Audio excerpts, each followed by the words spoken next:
Okay, hello.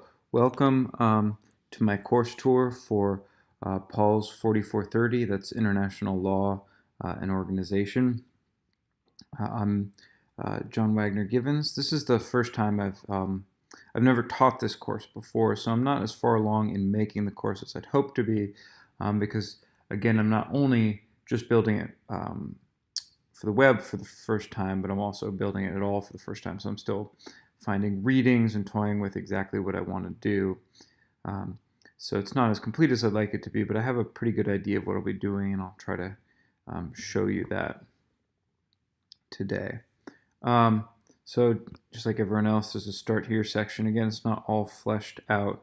I have my syllabus here, but one of the things I would like to do is I think it actually makes sense to really divide the syllabus into a bunch of different files. So one file on class policies, one on assignments, etc., etc. I just think dividing it up kind of in more of a format of a web page rather than having a combined syllabus makes more sense, but I haven't done that yet. Nevertheless, you can see I have all my links to the campus policies, student resources. So this is how I did the syllabus for when I'm not, for when I wasn't teaching the course online. Also, try to put in key dates, so not only when the assignments are due, but the last day to draw without academic penalty, for example, when add drop ends, to make sure that, because as we all know, sometimes students stay in the class, they don't think to drop the class, and then you have to give them an F at the end of the semester, even though they haven't been there for months. So try to avoid that as much as possible.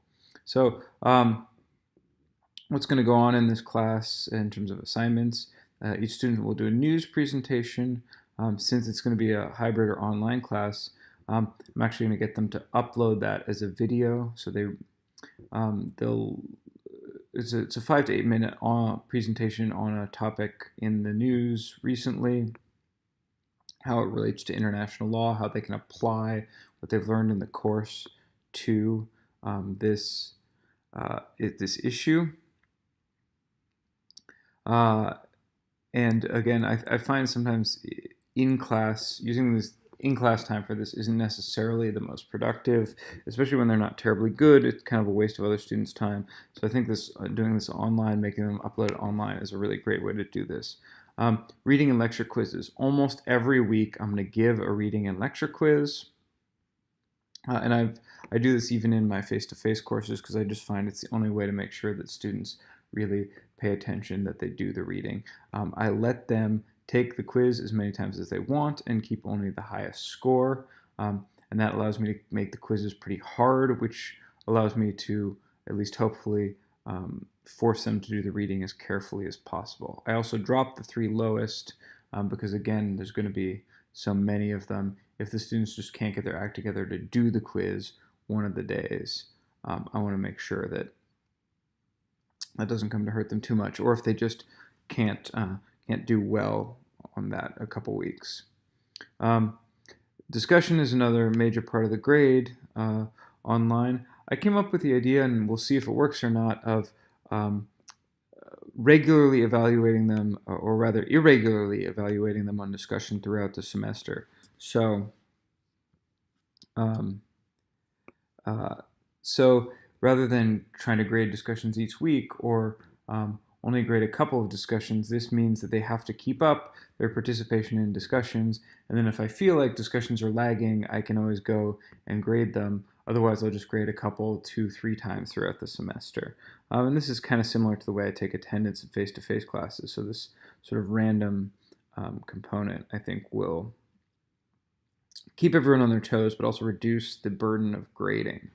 A group multilateral treaty. This is the idea here is that students get together in groups based on common interest.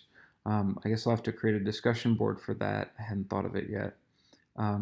And they'll choose a treaty that they would like to write, whether that's revising an existing treaty or coming up with a new idea for a treaty, and they're writing it. They'll have to go ahead and do that on a Wikipedia page which I'll show you in a second, or a wiki page, and that way I can see who's contributed what to the treaty. And then finally, there's a research paper, and again, an uploaded presentation about the research paper. I guess that's not. And then open book exams, probably multiple choice for the midterm, and take-home essay for the final. And again, making these open book hopefully reduces the temptation to cheat. So that's kind of the syllabus. I'll have to add some more policies, but I also have my introduction here, where I introduce myself to the students, and one of the things then I ask is they go introduce themselves to me, and I try to include not only kind of who you are, what your major is, where you're from, but also some bonus information, something interesting about you, or what's your favorite Pokemon or sports team or whatever. Here's the link for the Course Wiki.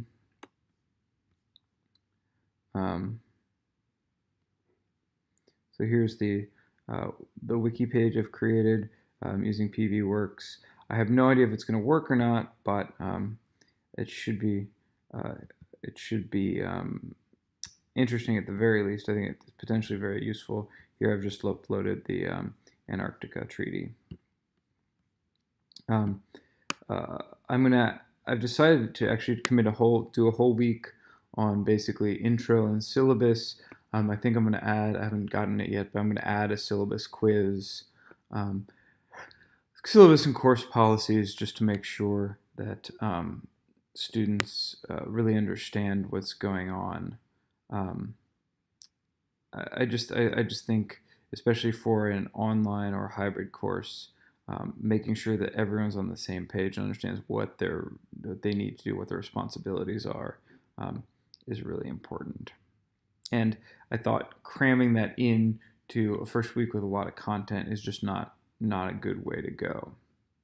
So the next week is in a more normal week. I've got a checklist, shows everything the students need to do that week, and I'm going to do that basically every week, of course. Objectives. I try to... Hi, I'm William Spaniel.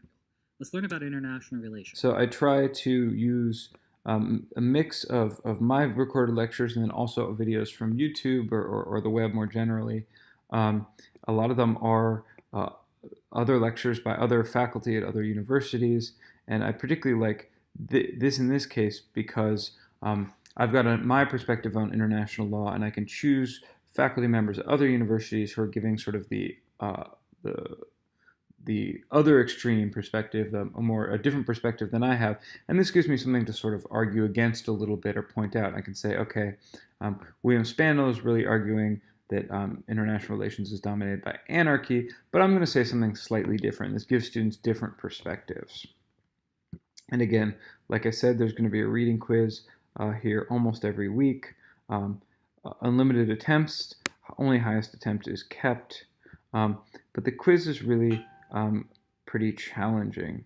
I also half an hour, so that's plenty of time. It might take a few minutes to load. Let's see.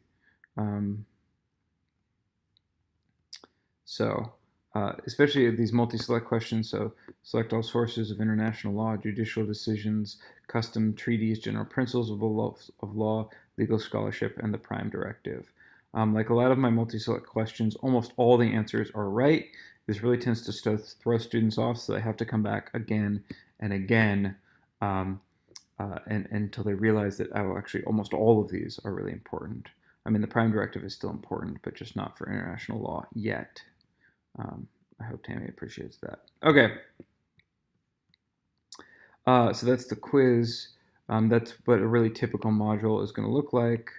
For me, here's another one. I'll put the readings up.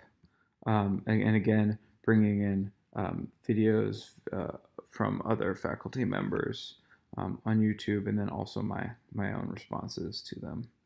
So that's really most of it. I also am devoting, so I have my modules, but I don't have, they're not all filled out yet. And then I'm devoting a week to sort of concluding and stuff. And one of the things I'm still trying to figure out is in my face-to-face courses, I go ahead and the final week, I do a conclusion where I kind of go back and sum up everything through the course.